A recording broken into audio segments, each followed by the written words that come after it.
Olá, meus irmãos, bem-vindos ao canal Ministério Palavra do Senhor. Vamos dar continuidade ao estudo da Bíblia, livro de Atos Apóstolos, capítulo 9.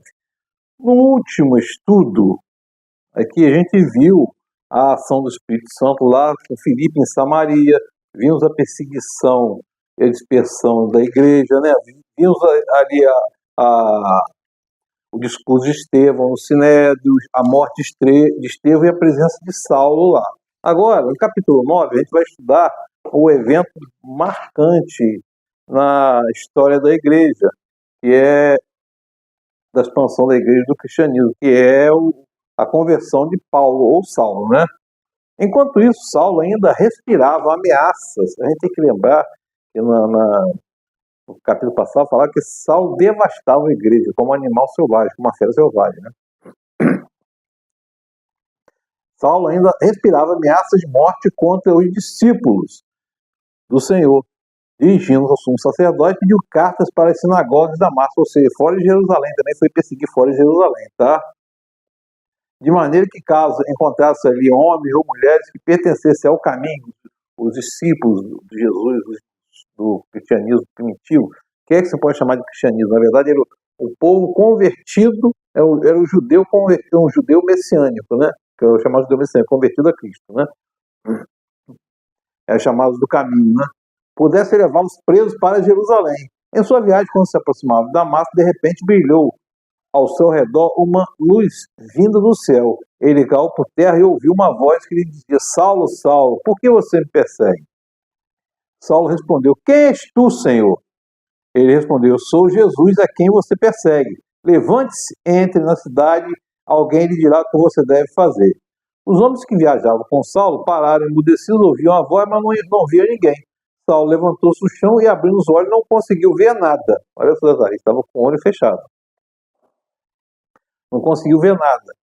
E os homens levaram até Damasco, né? Capital da Síria naquela época lá, né? Por 3 dias ele esteve cego, não comeu nem bebeu. Em Damasco havia um discípulo chamado Ananias. O Senhor o chamou numa visão, Ananias. E Ananias quer dizer Ananiá, né? É derivado da palavra do hebraico, né? A forma grega é derivada do hebraico, Ananias. A forma grega é derivada do hebraico, Ananiá. Que significa o Senhor é misericordioso, aquele que demonstra graça, né?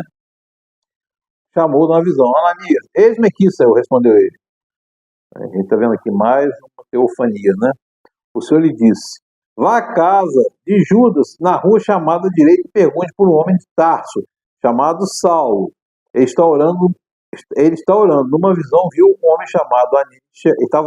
Saulo estava orando, né? E numa visão, viu um homem chamado Ananias chegar e impor-lhe as mãos para que voltasse a ver. Interessante a ação aqui. Ananias foi lá. Saulo teve a visão de ver Ananias chegando e pôs a mão ele com as mãos. Ele voltou a ver. Meu irmão, minha irmã, Saulo não virou Paulo. Saulo é o nome hebraico dele. Lembra que ele é judeu, Shaul. Hebraico, Shaul, ou Saulo, né? E em grego, Paulo, porque Paulo também era cidadão romano. Era um nome romano, tá? E aí, respondeu Ananias: Senhor, eu tenho ouvido muita coisa a respeito desse homem, todo o mal que ele tem feito aos teus santos em Jerusalém. Ele chegou aqui com autorização dos chefes sacerdotes para aprender todos que invocam. Ananias estava preocupado com isso. Mas o Senhor disse a Ananias: vá, este homem é meu instrumento que escolhi para levar meu nome perante os gentios e seus reis, e perante o povo de Israel. Mostrarei a ele o quanto ele deve sofrer pelo meu nome. Paulo era um homem próspero, mas não tinha propriedade nenhuma. Paulo sofreu muito. Ele foi a gente tem que lembrar que ele era poliglota.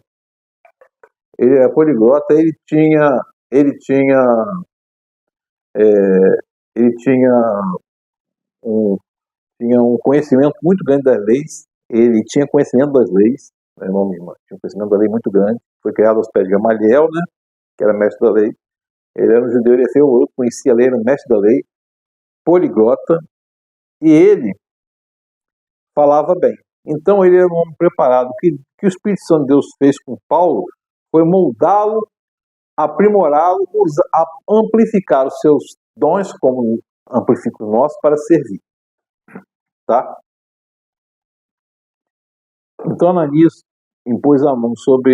entrou na casa, pôs a mão sobre Saulo e disse: Irmão Saulo, o Senhor Jesus, que lhe apareceu no caminho por onde você vinha, enviou para que você volte a ver e seja cheio do Espírito Santo. Imediatamente algo como escamas caiu dos olhos de Saulo e passou a ver novamente. Aquela visão que Saulo teve antes lá se cumpriu agora. Depois de comer, recuperou as forças, que estava em jejum. Irmão, isso aqui deve ter sido uma coisa muito assim, difícil, dolorida, né? E aí Saulo passou vários dias com os discípulos em Damasco. E aí, meu irmão, aqui vários dias com os discípulos em Damasco. Logo começou a pregar na sinagoga, Jesus é o Filho de Deus. Todos que ouviam ficavam perplexos e perguntavam: não é esse o homem que procurava destruir em Jerusalém aqueles que invocam este nome? Não veio para cá justamente para levá-los presos ao chefe sacerdote? Meu irmão, minha irmã, quando a gente se converte, quando a gente tem um encontro com Jesus, o Espírito Santo transforma a gente. Muitos não entendem a gente, por que a gente mudou, por que houve aquela transformação. Porque o Evangelho deve atuar de forma natural na gente, a gente deve transbordar o Evangelho, viver o Evangelho. E aí vem, decorrido muitos dias, os judeus decidiram em comum acordo matá-lo. Aí que decorrido muitos dias, cerca de 3 anos, né? E entre esse espaço aqui que Saulo passou vários dias com os discípulos em Damasco e cá embaixo decorrido muitos dias, são 3 anos. Possivelmente, a maior parte desse período talvez tivesse passado na Arábia, longe de Damasco. Por quê? Porque ele estava aprendendo ainda, ele estava aprendendo a doutrina do caminho, a doutrina, o Evangelho, né? Mas os seus discípulos levaram a noite e o fizeram descer no cesto através da abertura da muralha para fugir, né? Saulo vira o Senhor que lhe falara como em Damasco, e ele havia pregado corajosamente em nome de Jesus. Assim Saulo ficou com eles e andava com liberdade em Jerusalém, pregando corajosamente em nome do Senhor. A igreja passava, meu irmão, nessa época, por um período assim, de paz em toda a Judéia, Galiléia e Samaria, né? E é interessante a gente ver falar em Samaria aqui, que os judeus não se comunicavam com os samaritanos. Até a mulher samaritana na beira do poço de Jacó, ela perguntou a Jesus como é que ele, sendo judeu, né, se comunicava com ela, porque havia aquela questão que quando foi o exílio assírio, o reino do norte, né, Jeroboão foi para o exílio, se misturou, houveram muitos casamentos entre o povo de Israel do norte, que era o povo hebreu também, com os gentios, tá? Por isso que eles tiveram essa rixa lá. Passava o período, e a igreja crescia, encorajada pelo Espírito Santo, em número, vivendo no temor do Senhor. E aí, meu irmão, vamos entrar numa coisa interessante, que é a presença de Enéas e Dorcas, né? Viajando por toda parte, Pedro foi visitar os santos que viviam em Lida, uma cidade uns 4 quilômetros norte lá da estrada entre Jope e Jerusalém. Jope é aquele porto onde Jonas fugiu, com medo da ordem de Deus para ir nascer, para ir Nínive, né? E ali encontrou um paralítico chamado Enéas, que estava acamado fazia 8 anos. Disse Pedro: Enéas, Jesus Cristo vai curá-lo, levante e arrume sua cama. Ele levantou, arrumou imediatamente, todos viram em Lida e Sarona, e o viram e converteram ao Senhor. Todos que viram aquele milagre de Enéas lá, se converteram ao Senhor. Meu irmão, minha irmã, tudo é o nome de Jesus. E aqui a gente está vendo aqui, tudo é o nome de Jesus.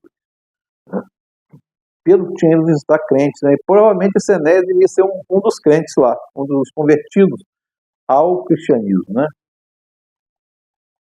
Em Jope havia uma discípula chamada Tabita, que em grego é Dorcas, que se dedicava a praticar boas obras e dava esmola, né? Jope tem uns quase 60 quilômetros de distante de Jerusalém, é um porto marítimo da Judéia, né? Ela é chamada Iafo, a comunidade residencial de Tel Aviv, tá? Em Israel. Naqueles dias, Dorcas, né, ficou doente e morreu. O seu corpo foi lavado e colocado no quarto no andar superior. Lida ficava perto de Jope, e quando os discípulos ouviram falar que Pedro estava em Lida, mandaram 2 homens dizer: não se demore a vir até nós. Pedro foi com eles, Pedro foi com eles. Quando chegou, foi levado para o quarto andar superior.